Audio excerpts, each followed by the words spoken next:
Just in, new exclusive MS Now reporting on FBI Director Kash Patel and a whistleblower's allegations about how he's using FBI planes. Joining us, MS Now senior investigative reporter Carol Leonnig. So, Carol, what do you got?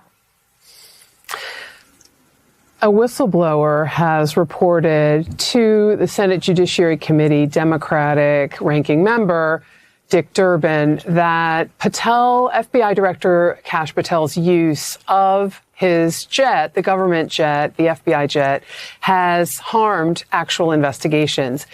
Katie, I want to separate one thing, which is to say one of the allegations here is something that we at MS Now, my colleague Ken Delaney and I, have been reporting on for a while, working on this behind the scenes, and then the whistleblower comes forward to Congress and basically affirms a lot of our reporting, although there are new details here.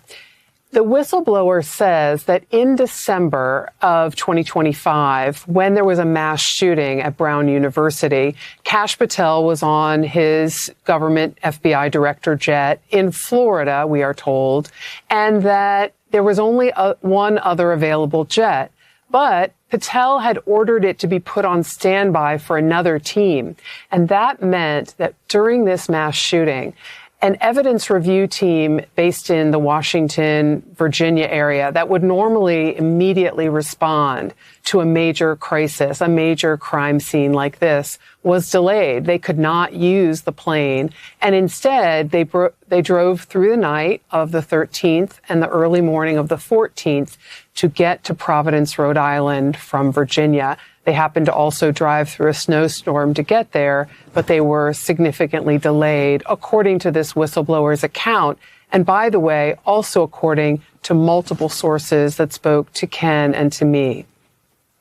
You guys have also been reporting on the various trips that he's taken. There's the Olympics just the other day where he was seen shotgunning a beer with the U.S. men's hockey team. But there's also been a number of trips to Nashville to see his girlfriend and the like.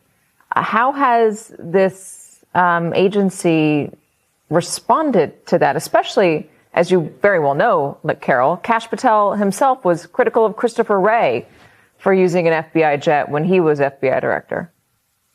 That's right.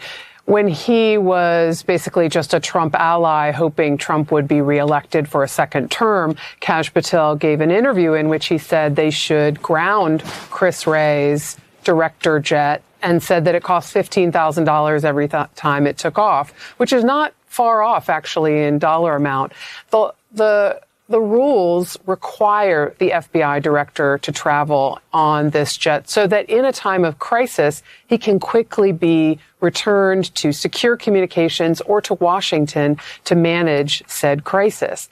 The issue inside, and this goes to your first question, Katie, the issue is that inside the FBI, agents and operatives are growing increasingly frustrated and frankly disdainful of how the director is choosing to use the jet. Whether it's for personal or for business reasons, his choices of where to fly, when, is having an impact, in their view, on the actual mission. And now Senator Dick Durbin has released a letter, which we obtained a copy of today, in which he's asking the Inspector General for the Department of Justice and the Government Accountability Office to begin to investigate his use of the jet in ways that Durbin says are harming actual criminal investigations. All right, Carol Leonnig, thank you very much.